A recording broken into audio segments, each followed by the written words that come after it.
आज जो है हम जो है हिंदी जो है आप लोगों की जो हिंदी पूरक है वर्णिका का, उसमें जो है बिहार की चित्रकला के विषय में जो है हम बताने जा रहे हैं। बिहार की चित्रकला, बिहार की चित्रकला। अब जैसे चित्रकला आप जानते हैं कि जो आर्टिस्टियर हैं वो बड़े बड़े कागज और पेपर पर या कपड़े पर जो है चित्रकारिता करते हैं, और वो चित्रकारिता जो है हमारे इतिहास के साक्षी के रूप में, गवाह के रूप में जो है ये दिखाई देता है। और बिहार की जो चित्रकला है उसमें हम ये जाने कि चित्रकला के इतिहास को बिहार का अनुपेक्षणीय योगदान जो है माना जाता है, चाहे वो धार्मिक हो, चाहे सामाजिक हो या पारिवारिक हो, सभी जो है प्रसंग यहाँ विभिन्न तरह के चित्रकारिता के जो है होते रहे हैं। मधुबनी की जो चित्र कला है वो विश्व प्रसिद्ध चित्रकला है। कहाँ की मैंने बताया, ध्यान देंगे आप लोग, मधुबनी की जो चित्रकला है वो विश्व प्रसिद्ध चित्रकला है।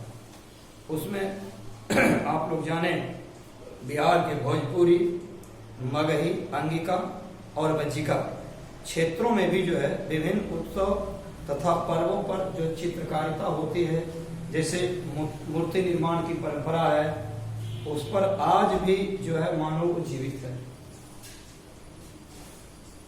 आप देखे होंगे जब दीपावली वगैरह जो है आते हैं, जिसको दिवाली आप लोग कहते हैं, उसमें भी जो है घर की साफ सफाई करके और माताएं बहनें या चित्रकारिता के द्वारा जो है सुंदर सुंदर चित्र जो है बना दिए जाते हैं दीवारों पर, और उसको जो है चूना से जो है, कुछ लोग चूना से उसका निर्माण करते हैं, जैसे पेड़ बना देते हैं, मनुष्य बना देते हैं, पशु बनाते हैं, पंक्षी बना देते हैं, जैसे सुग्गा, तोता इत्यादि बना देते हैं, या कलश बना देते हैं, या उसमें अल्पना बना देते हैं, जिसको हम लोग जो है भित्ति चित्र कहते हैं। भित्ति माने होता है दीवार, चित्र माने होता है चित्र, यानी वैसे चित्र जो दीवारों पर अंकित किए जाते हैं, वृक्ष, मानव या और भी, उसको जो है हम भित्ति चित्र कहते हैं। तो आप लोग जब शादी विवाह में देखे होंगे, शादी विवाह में जब सायंकाल के बाद सिंदूर दान के पश्चात, जब सिंदूर दान के पश्चात जब वर वधू दोनों कोहबर में जाते हैं, तो उसके पहले जो है कोहबर वाले कमरे में दीवार पर वर और कन्या के जो है दोनों के सम्मिलन के प्रतीक के रूप में चौरठ वगैरह से या रंग वगैरह से या आटा से, चावल से, जो भी कहिए, या सिंदूर के घोल से मंगल सूचक चित्र बनाए जाते हैं। उसमें एक तरफ पुरुष का, एक तरफ महिला का, दोनों का मिलान के लिए कर दिया जाता है। तो ये एक उसमें नाम भी लिख दिया जाता है, अमुक संग अमुक, या उसमें कुछ आजकल की आधुनिक लड़कियां अंग्रेजी में कुछ कोटेशन लिख देती हैं, या हिंदी में कोई शेर लिख देती हैं, गाली के रूप में होता है लड़कों के लिए। तो वो दूल्हा जो है जाकर दिखता है, उसको पढ़ता है, तो मंद मुस्कान उसके होठों पर, चेहरे पर जो है झलक जाती है। तो मंगल सूचक चित्र जो है बनाया जाता है, इसको शुभ माना जाता है। जैसे आपके दरवाजे पर आप देखे होंगे गणेश जी की जो है आप चित्रकारिता बनाकर या मूर्ति बनाकर उसको बना दिया जाता है, लक्ष्मी जी की या भगवान शंकर की। यानी हिंदू आप है परंपरा में, तब मैं कह रहा हूँ। यदि आप मुस्लिम हैं तो उसमें जो है वो अपना जो उनका शुभ है उसको लगा देते हैं। तो उसी तरह से जो है लोक चित्रकारी में जो रंगों की गुणवत्ता और विविधता ने मिथिला की जो चित्रकारिता है उसको अंतर्राष्ट्रीय प्रसिद्धि दिलाई है। मिथिला में अंतर्राष्ट्रीय मतलब होता है इंटरनेशनल, यानी देश नहीं बल्कि विदेशों तक जो है इसकी डिमांड हो गई है। तो लोक चित्रकारिता में जो है प्राय हम यही देखते हैं कि सबसे अधिक 100% लगभग नारी वर्ग कार्य करती है।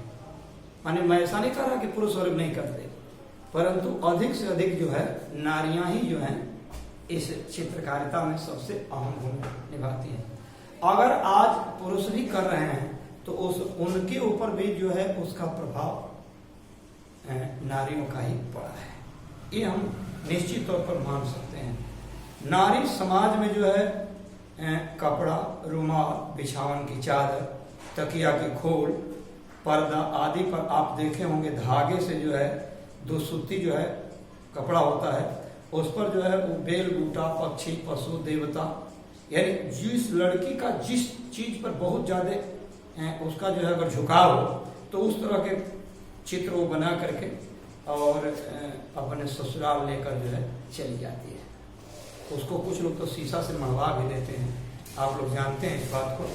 तो कपड़ों पर चित्रांकन की परंपरा जो है उसमें जो है धागा और रंग, जैसे काला, ब्लू, ग्रीन यानी हरा, नीला, बैगनी इत्यादि रंगों से उसको जो है इतना सुंदर बना दिया जाता है, मानो वह चित्रकारिता देखने के बाद लगता है कि वो जीवित हो चुका है।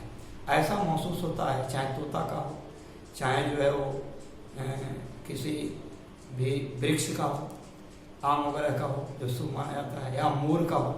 अक्सर मोर वगैरह का लोग बनाते हैं जो कि कृष्ण राधिका के प्रेमी, तो शिव पार्वती का बनता है, कुछ लोग विष्णु भगवान का बनाते हैं, कुछ लोग कृष्ण भगवान का बनाते हैं। तो रंग चित्रों के लिए काठ से बने छापों के उपयोग की जो परंपरा भी है, सांचा टाइप का मिलता है, उससे छाप कर उसको कर दिया जाता है। बिहार की ग्रामीण महिलाएं जो हैं वो बेचारी मूंज एक घास है, वो बड़ा बड़ा होता है, उससे बाल वगैरह जो है आप देखे होंगे बड़ा जाता है, या आप देखे होंगे उससे जो है मूंज का जनेऊ भी बनाया जाता है। ब्राह्मण में ऐसा होता है कि मूंज का जनेऊ भी बनाया जाता है, और मूंज का जो है धागा बनाकर चारपाई वगैरह भी लोग करने में, या मूंज जो है आपको जहाँ यज्ञ इत्यादि होता होगा आप देखे होंगे, यज्ञ इत्यादि में जो है वहाँ मरे उड़े छाने का काम जो है मूंज जो है शुद्ध होता है, इसलिए उस पर जो है किया जाता है। तो या कूस का भी लोग, चूंकि कुशा पवित्र है, कुशासन जो है बड़े बड़े सिद्ध महात्मा जो है कुशासन को शुद्ध मानते हैं। जैसे भेड़ के बाल का जो है कंबल जो है हमारे धार्मिक मतानुसार सबसे शुद्ध माना जाता है, और उसे ज़्यादा साफ करने की जरूरत नहीं, झाड़ देंगे तो उसके गर्दे जो है ऑटोमेटिक 2-4 बार झाड़ने के बाद गिर जाते हैं। इसलिए जो है गेहूं के डंठल से भी, जैसे गेहूं का डंठल का या और भी जो है होता है, उसको आप लोग देखे होंगे सरपत वगैरह टाइप का होता है, बढ़नी ओढ़नी कूचा वगैरह बनाने का काम लोग करता है, ढाली बनाने का काम करता है, मौनी बनाने का काम करता है, मोढ़ा बनाने का काम करता है, और उसमें अलग अलग रंग जो है कलर दे देता है, देखने में बड़ी सुंदर बनता है। तो निश्चय ही इन कलाओं की अपेक्षित व्यावसायिक विकास नहीं होने पर उन्हें शहरी संस्कृति जो है निकलती जा रही है। यानी जो हस्तकला का जो ये नमूना आपके सामने है, यदि सरकार इस पर थोड़ी सी पहल करने लगे, इस पर थोड़ा उसको लूक देना शुरू कर दे, या इस पर प्रश्रय देना शुरू करे, या इस पर जन जागरूकता यदि फैलाना शुरू कर दे, तो मेरे ख्याल से यह चित्रकारिता जो है एक जीविका का मुख्य स्रोत हो जाएगा और बिहार की अपनी एक पहचान भी बन जाएगी। तो बिहार में चित्रकला का जो व्यापक विकास जो है उसको जो है हम लोग पटना कलम के नाम से जानते हैं। पटना कलम, यदि कोई पूछे आप बताएंगे तो, यानी कोई पूछेगा कि पटना कलम का क्या अर्थ होता है, तो आप बताएंगे कि उसका अर्थ चित्रकारी की पटना शैली होता है, यानी चित्रकारी की पटना शैली, जिसको हम लोग क्या कहते हैं, पटना कलम कहते हैं। प्रश्न आता है आप लोगों को कि पटना कलम किसे कहते हैं, तो पटना कलम जो है चित्रकारी की जो पटना की जो शैली है उसी को जो हम लोग पटना कलम कहते हैं। इस पटना कलम के अंतिम महत्वपूर्ण चित्रकार जो है राधा मोहन प्रसाद जो है हुए, और उनका कथन है कि बौद्ध धर्म के विकास के साथ साथ भारतीय चित्रकला के इतिहास में एक नवीन और विकसित अध्याय का प्रारंभ शुरू होता है। इस युग में बिहार और उसकी राजधानी पाटलिपुत्र का सबसे जो है अग्रगण्य जो है स्थान है। अग्रगण्य मान होता है सबसे पहले। बिहार में चित्र और मूर्ति कला के विकास का इतिहास आज का नहीं बल्कि मौर्य वंश के समय का ही माना जाता है। पाटलिपुत्र से बौद्ध प्रचारकों के साथ साथ चित्रकार तथा मूर्तिकार भी बाहर जो है भेजे जाते थे। बुद्ध के उपदेश और उनकी जीवनी के विविध प्रसंग मंदिरों की भित्तियों तथा स्तूपों पर वे चित्र मूर्ति के रूप में अंकित करते थे, यानी चित्र बनाते थे, प्रचार प्रसार करते थे।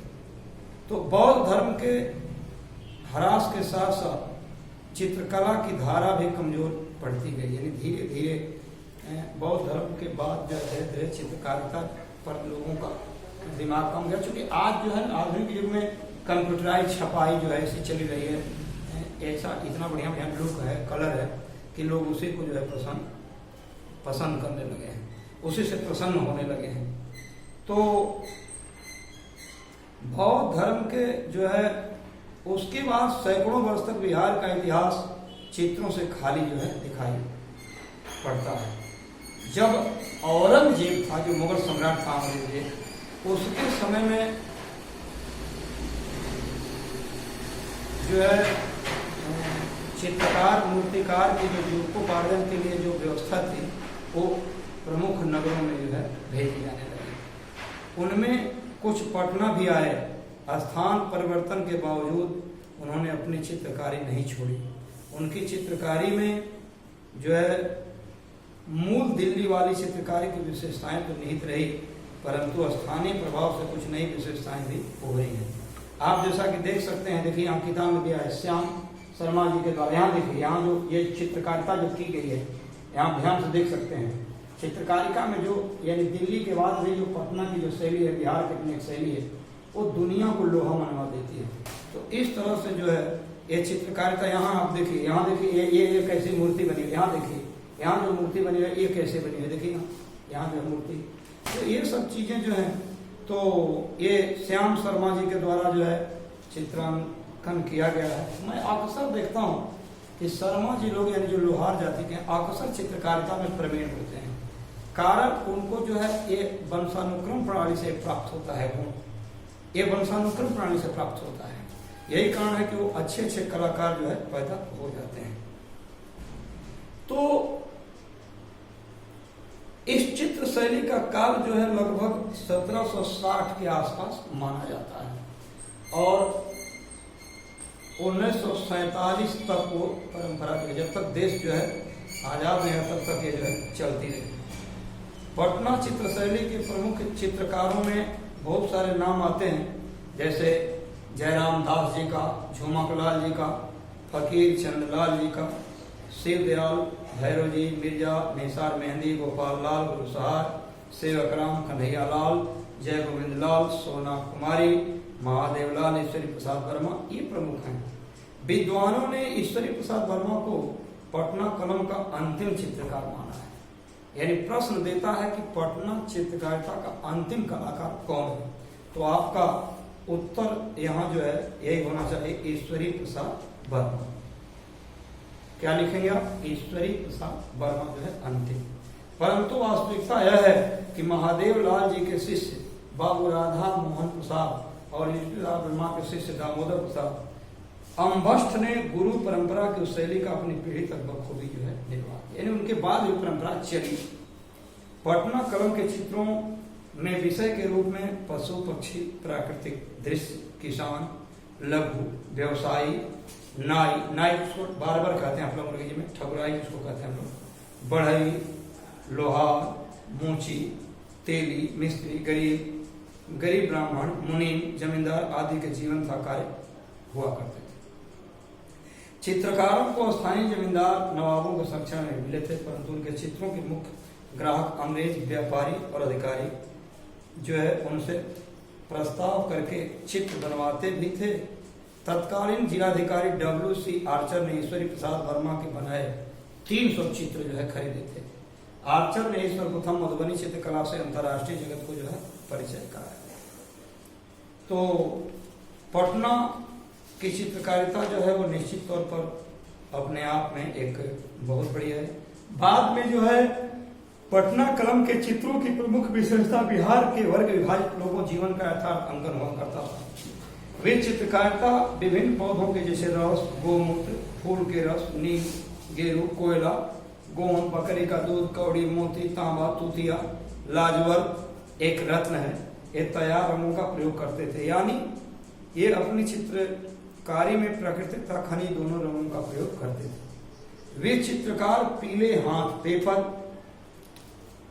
यानी पीले हाथ पेपर या स्वयं बनाए पेपर पर चित्र बनाते थे। साथ ही कांच, अबरख और हाथी दांत पर भी चित्रकारी करते थे। आप लोग देखे होंगे तांबा पर, लोहा पर, या उसके बाद फूल पर, या उसके बाद जो है कागजों पर जो है इस चीज को जो है बनाया जाता है। तो इस तरह से पटना में चित्र शैली की ऐसी अंतिम कड़ी थे जिसमें विश्व के कलात्मक विकास के लिए एक पुख्ता स्थायी और भूमि तैयार करते थे। राधा मोहन बाबू ने पटना में कला और शिल्प महाविद्यालय की जो है स्थापना कर पूरे राज्य में कलात्मक पुनर्जागरण की चेतना को व्यापक उभार जो है प्रदान किया था। उस दौर में ही बिहार में उपेंद्र महारथी जैसे कलाकार का जो है उसमें पदार्पण हुआ था और इस प्रदेश में ऐसी अंतरंगता के साथ रमे की आजन्म अपनी कला का पल पल बिहार की मिट्टी को समर्पित करते रहे। इस कला साधक ने अंतर्राष्ट्रीय क्षेत्र पर बिहार का नाम विभाषित कर दिया, जिसे उपेंद्र महारथी ने कलकत्ता में चित्रकला की शिक्षा पाई और उस दौरान उन्होंने महसूस कर लिया था कि कला को विदेशी प्रभावों से मुक्त कर राष्ट्रीय जो है प्रभावों से जो है इसको जोड़ देना चाहिए। उनकी चित्रकारिता पर भारतीय धर्म, दर्शन तथा राष्ट्रीयता का गहरा जो है प्रभाव पड़ा है। तो इस तरह से जो है स्वतंत्रता प्राप्ति के बाद बिहार सरकार ने उपेंद्र महारथी को पुस्तक भंडार लहेरिया सराय से आग्रह के साथ बुलाकर उद्योग विभाग में डिजाइनर के पद पर नियुक्त कर दिया गया। तो उस पद पर रहते हुए महारथी जी ने प्रमाणित किया कि चित्रकारी और शिल्प के अलावा वास्तुकला के विवेक महारथी थे। उनका डिजाइन किया हुआ राजगीर का जो है शांति स्तूप उनकी राष्ट्रीयता मूलक कला चेतना और एक कालजयी का प्रमाण है, समय की पुकार है। प्राकृत और जैनालॉजी संस्थान नालंदा और धौली के जो है शांति स्तूप की डिजाइनिंग के महारथी जी ने ही उसका उल्लेख किया। उपेंद्र महारथी की कला यात्रा में जापान की उस यात्रा का उल्लेख महत्व माना जाता है कि उन्होंने वेणु शिल्प यानी बांस कला में, वेणु माने बांस होता है, बांस की कला में विशेषता पाने के लिए की।